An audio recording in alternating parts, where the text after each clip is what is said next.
Kisah Aurelie Mouremans ini bener-bener dalam banget. Dalam memoarnya dia menceritakan soal manipulasi dan gimana dia berjuang buat bertahan hidup. Nah, di sini kita akan coba telusuri bareng-bareng gimana sih jeratan itu bisa dimulai dan yang lebih penting, gimana dia akhirnya berjuang buat lepas. Nah, kutipan ini langsung dari prolog memoarnya. Keren kan? Tapi juga serem? Ini kayak jadi pengingat ya, kalau cerita-cerita paling kelam itu seringnya terjadi di tempat yang nggak kelihatan, di balik pintu yang tertutup. Oke, kita mulai dari awal ya. Cerita Aurelie ini startnya di Belgia.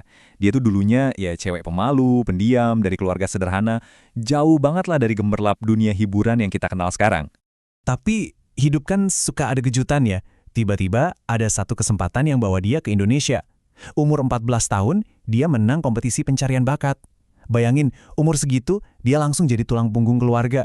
Masih muda banget, naif, dan ya belum ngerti apa-apa soal dunia. Apalagi soal cinta. Nah, di tengah karirnya yang lagi naik daun ini, dia ketemu sama seseorang. Seseorang yang bahkan mengubah hidupnya selamanya. Namanya Bobby, seorang aktor yang dia temui waktu syuting iklan. Kesan pertamanya gimana?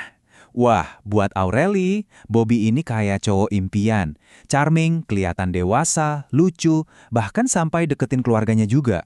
Kelihatannya perfect banget kan? Tapi di balik semua itu, ada realita yang beda jauh. Usia mereka beda 14 tahun, dan ternyata ada niat tersembunyi buat ngontrol dia. Dan disinilah red flag pertama muncul. Jelas banget. Waktu Aurelie coba pasang batasan, bilang mau nunggu sampai nikah untuk hubungan fisik, respons Bobby gimana?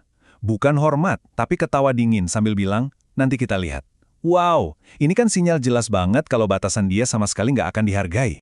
Pesona di awal tadi itu cepet banget hilangnya, berganti jadi sesuatu yang jauh lebih gelap, pola kekerasan psikologis yang sistematis dan bikin sesak. Yuk kita bedah bareng-bareng gimana kendali ini dibangun, pelan-pelan tapi pasti. Ini nih kayak blueprintnya. Dan ini bukan kebetulan, ini strategi. Pertama, dia dijauhin dari teman-temannya. Kedua, teleponnya diawasin terus. Terus dibuat cemburu, sering diajak berantem buat hal sepele. Batasan fisik dilanggar dikit-dikit. Dan yang paling parah, semua kesalahan selalu dibalikin ke Aurelie, bikin dia ngerasa utang budi. Semua tekanan dan pelanggaran batas yang terstruktur itu akhirnya berujung ke pemerkosaan. Dan setelah kejadian itu, nggak ada kata maaf sama sekali.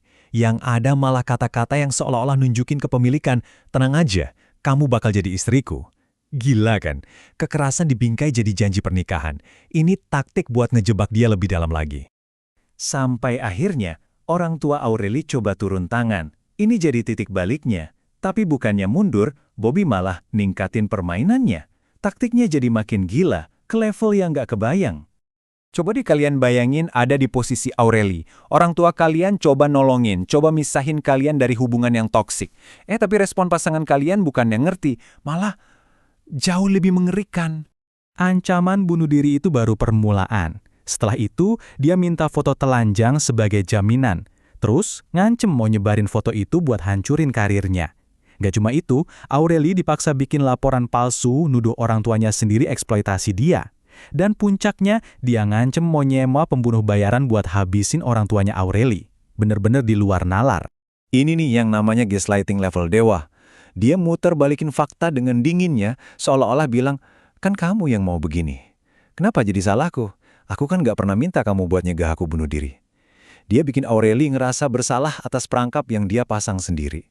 Momen yang seharusnya jadi simbol kebebasan, momen kedewasaan, buat Aurelie itu malah jadi senjata yang ngurung dia.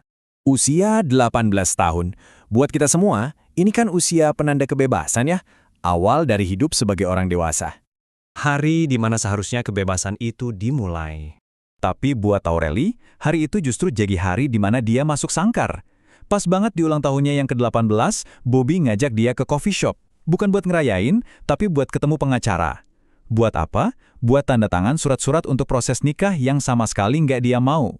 Dan ini puncaknya. Dia dipaksa nulis dan tanda tangan surat ini. Pakai tulisan tangannya sendiri. Surat yang isinya bilang kalau semua ini kemauan dia, tanpa paksaan.